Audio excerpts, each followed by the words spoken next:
اعوذ باللہ من الشیطان الرجیم، بسم اللہ الرحمن الرحیم۔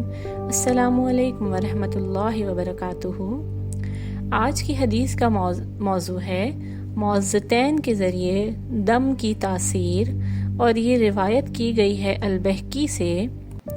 حضرت علی رضی اللہ تعالی عنہ فرماتے ہیں کہ جب رسول اللہ صلی اللہ علیہ وآلہ وسلم نماز پڑھ رہے تھے، آپ صلی اللہ علیہ وآلہ وسلم نے جب زمین پر ہاتھ رکھا تو ایک بچھو نے آپ صلی اللہ علیہ وآلہ وسلم کو کاٹ لیا۔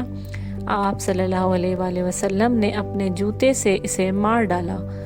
جب آپ صلی اللہ علیہ وآلہ وسلم نے نماز مکمل کر لی تو فرمایا کہ اللہ بچھو پر لعنت کرے کہ یہ نہ نمازی کو چھوڑتا ہے اور نہ ہی غیر نمازی کو، یا پھر یوں فرمایا کہ یہ نہ نبی کو چھوڑتا ہے اور نہ ہی غیر نبی کو۔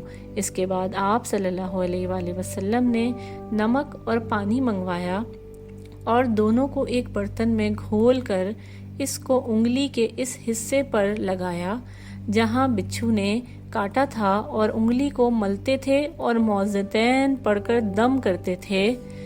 جزاک اللہ خیرا کثیرا۔